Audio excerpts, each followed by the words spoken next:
자, 오늘은 5장하고 6장이 같이 있죠. 어제 악인들에 대해서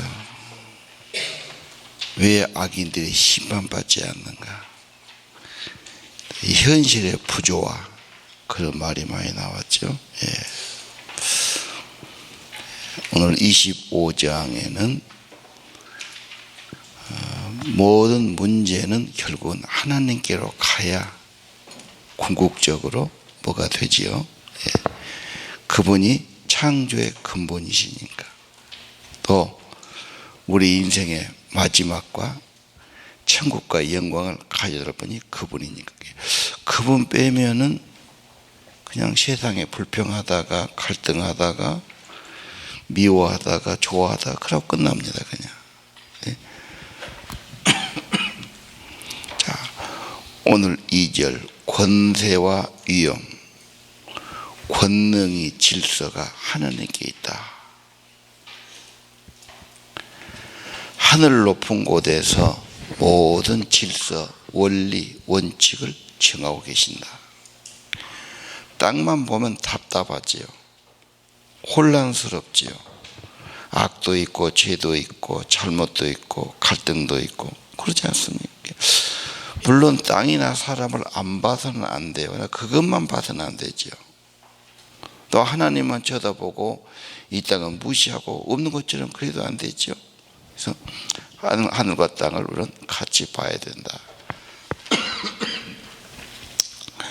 내 인생의 행복이나 발전이나 내 인생의 축복이 어디 있느냐, 육신만 갖고 되지 않아. 사람은 무시해도 안 돼요. 그러나 속사람이 강건해지고 하나님을 더 알고 차원이 높아지고 영원한 세계를 접촉하고, 그렇지요?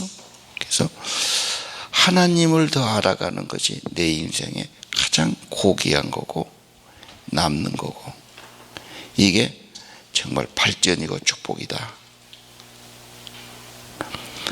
그래서 우리는 늘 하나님 말씀을 같이 이렇게 보고 연구하고 그러는 것 아닙니까?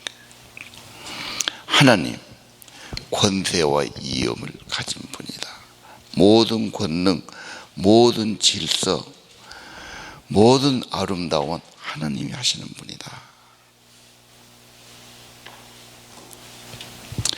그분의 군대,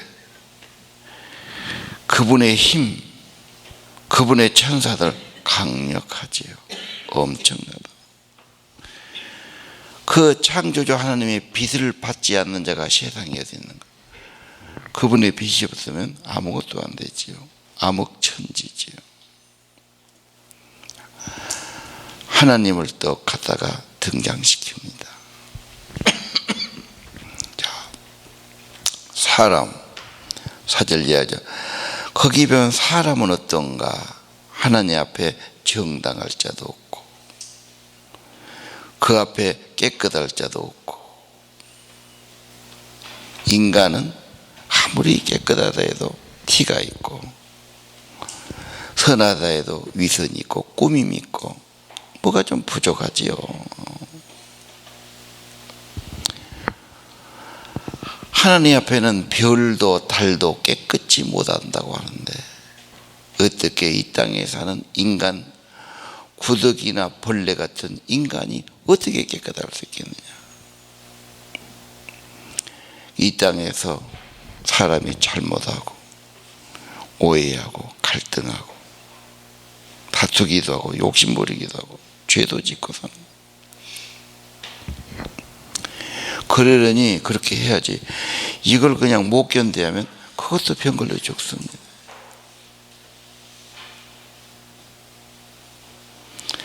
남편하고 나하고 다 이해하고 완전히 하나 되고 막 얼마나 하나 되겠습니까? 언제까지도 하나 되겠습니까? 또 살면서 갈등이 오고 오해가 되고 이해가 못 되고 뭐 그러면서 그냥 세월이 지나고 살아가는 거지. 그게 다가 아니죠. 그걸 통해서 우리는 그럴수록 하나님이 어디에 계신가, 하나님은 어떤 분이신가,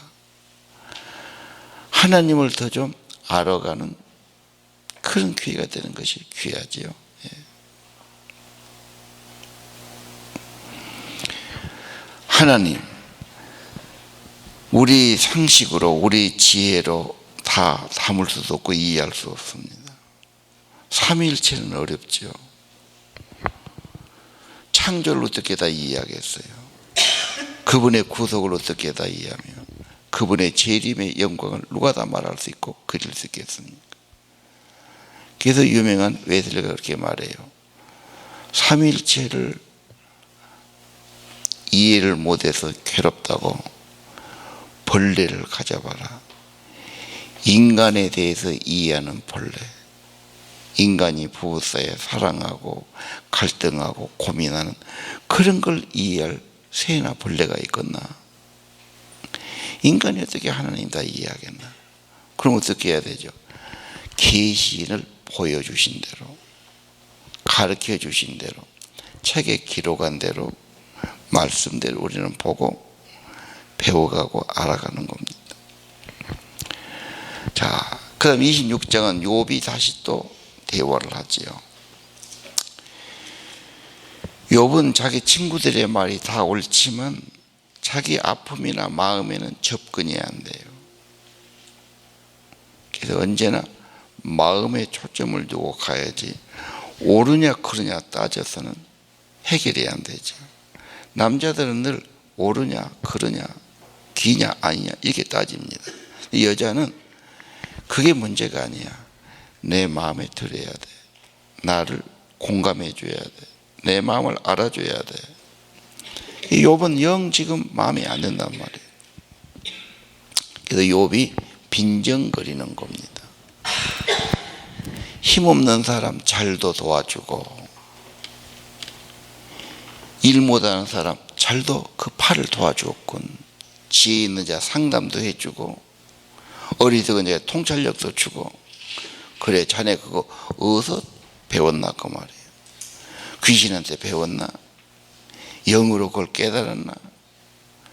퍽 지금 잘 도와주고 상담해 준다 지금 그런 빈정거림이죠. 속이 상해서 그래요.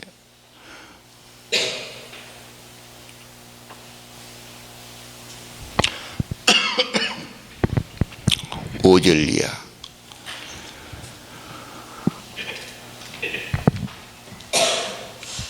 성난 파도 앞에서 그분의 거체 앞에서는 두려워하네.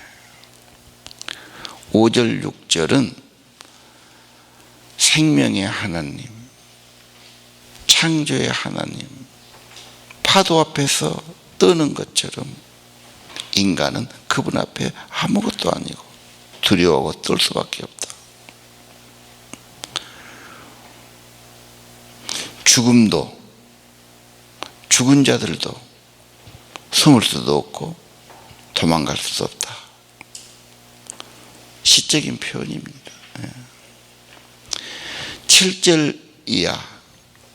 그분은 그 말, 하나님은 주님을 포함해서 주님은 북쪽 하늘 허공에 북쪽 하늘에 허공을 펼쳐 놓으시고 지구를 공중에 매달아 놓으셨다. 이 말이 기가 막힌 말입니다. 북쪽 하늘에 무슨 허공이 펼쳐 있을까? 요즘 시대에 와서 천문학의 발달은 북극성 외 북쪽에 허공이 있다는 것이 밝혀지고 거기가 천국의 세계가 열릴 거라고 보고 있습니다. 지구를 허공에 달아 매셨네. 그때는 지구를 평평하다고 생각했어요. 또 코끼리가 떠받든다고 생각했지. 그래서 쭉 타고 가면은 떨어져서 죽는다고 다 지구가 둥글단 말 안 믿었죠. 갈릴레오가 지구가 둥글다. 계속 가면 한 바퀴 돈다. 막 이런 이야기 할 때 그게 몇백 년 아닙니다. 욥기는 3000년 전에 이미 하나님의 계시로 지구는 허공에 매달다. 어떻게 이 무거운 땅이 산이 허공에 매달려 있겠냐? 말도 안 된다. 지금 어떻습니까? 지금은 우주선 타고 가서 보면은 달에서 보니까 지구가 호흡원이 별로 그대로 나와 있어요. 달하고 똑같아요. 허공에 매달려 있어요. 어떻게 이게 매달려 있냐? 참 신비로운 거지. 말은 뭐 중력이 서로 잡아다녀서 그러지만 그것도 어떻게 설명이 다 되겠어요? 그러니까 내가 막 먹고 사는 물도 공기도 아무리 연구해봐도 이게 이해가 안 돼. 그냥 우리가 먹고 마시고 사니까 그렇지. 다 신비 속에 살아가고 은혜 속에 살아갑니다. 늘 감탄하고 늘 찬양하고 늘 신기해하고 늘 겸손히 은혜 받고 살 수밖에 없어요. 오늘 7절 굉장히 유명한 구절이에요. 과학자들이 풀지 못한 걸 이미 성경에 뭐 이런 이야기 길게 하면 한도 끝도 없죠. 8절은 무슨 말씀이에요? 주님은 물을 구름 속에 넣고 그 물이 터지지 않도록 했다고 말해요. 이런 말하면 또 뭔 놈은 물이 공중에 있냐? 물은 대접에다 쏟으면 다 떨어지는 거지. 여러분, 저 구름이 얼마나 물이 많이 들 때는 1시간에 100mm 물이 오잖아요. 이 땅에 10cm의 물이 쌓일 정도면요, 저기는 뭐 어마어마한 물이 공중에 있었단 말이에요. 구름 속에 물이 있죠. 그게 떠다니다가 어떤 충격이나 기류를 만나면 막 떨어지죠. 물이 구름 속에 있었어요. 그걸 이해를 못했어요. 뭔 구름이 물이고 구름 속에 물이 있겠나. 엄청난 물이 터지지 않도록 하셨잖아요. 이제 쏟아지면 폭우가 되는 거예요. 장마철에 얼마나 많이 비가 매일매일 내립니까? 자, 현대 과학이 증명하는 사실들이에요. 그래서 성경은 사실이다, 계시다, 인간이 쓴 게 아니다. 이게 3000년 전에 인간이 어떻게 이런 걸 썼겠나요? 이런 구절이 여기에 꽤 있습니다.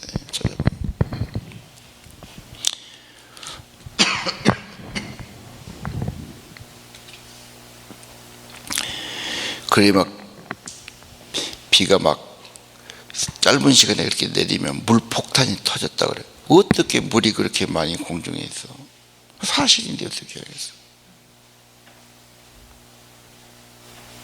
그래서 물의 순환이 이루어지면서 이 생태계나 지구가 보존되고 생물이 사는 거죠. 비가 안 오면 어떻게 살겠어요? 이게 또 시작하고 이게 하천으로 가고 강으로 가고 또 바다로 가고 거기서 또 증발이 올라오고 막 그런 거 아닙니까? 신비한 겁니다. 그것도. 자, 그가 꾸짖으니 하늘 기둥이 흔들리고 두려워 떠네. 뭐 여러분 본 성경은 더 어렵게 됐을 거예요. 이게 뭔 말일까? 산을 떠받드는 높은 산맥들, 히말라야 산맥, 태백산맥 그런 거, 지리산 같은 거, 높은 산들이 하늘을 떠받들고 있는데 그것도 하나님이 꾸짖으면 떨고 놀랜다고 말해요. 물론 지진이 날 수도 있고 산대가 날 수도 있고 저 태산 같은 것도 하나님 앞에는 뜬다고 말해요. 무등산, 어등산 훨씬 큰 산도 뜬다고 말이죠. 그분의 권능 앞에. 12절 그분의 권능으로 바다를 잠잠케 하시고 그분의 지혜로 괴물들을 상한 동안 내신다. 어떠한 자연의 힘도 어떠한 것도 하나님은 주관하시고 잠잠케 하시고 13절 그의 호흡으로 하늘이 맑게 개이고 날씨를 주관해요. 풍랑도 주관해요. 자연이 다 그분의 것이에요. 이건 용들, 뭐 괴물들, 구름들 그렇게 표현해 상관없어요. 천하 모든 자연까지 다 드러난 분이에요. 지금 아무리 과학이 발달했지만 오늘 비 온다 그러면 작업자들은 다 날 샌 겁니다. 포기하는 거죠. 비 온데 어떻게 일하겠어요. 자연을 주관하는 것은 굉장한 겁니다. 14절. 자, 지금 말한 이런 것들은 시작이야. 단편이야. 본격적으로 하나님이 세상을 또 창조하신 그분이, 구원하신 그분이 종말의 때에는 계시록에 뭡니까? 자연 천체계가 흔들리고 별들이 떨어지고 어마어마한 사건이 일어나면서 이 땅에 재림이 있고 종말이 있는 걸 보시죠. 우리는 하나님의 말씀 다 알 수 없어요. 희미하게 보이고 똑똑히 알지 못하고 그저 말씀하신 그 부분만 조금 알아요. 우리가 뭘 안다고 할 필요가 있으며 뭘 연구한다고 하겠습니까? 하나님이 말씀하신 그 부분만 보는 거죠. 내 머리로, 인간의 머리로 다 알 수도 없고 알 필요도 없고요. 예.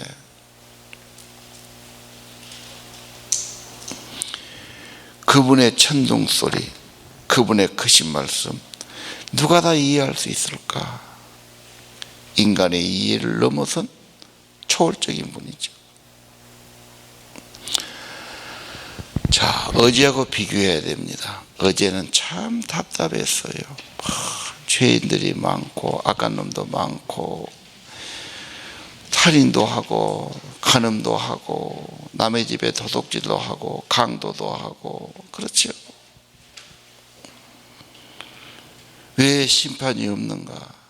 왜 저것들을 끝내지 않는가?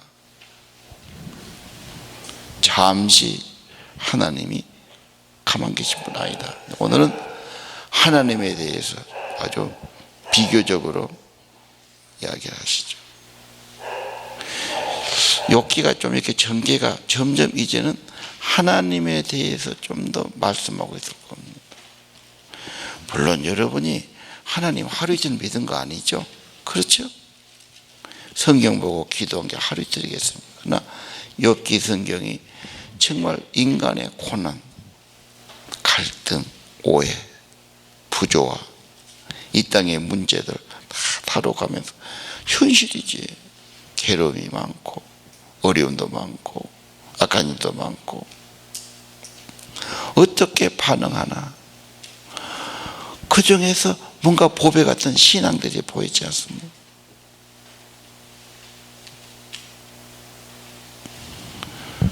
자,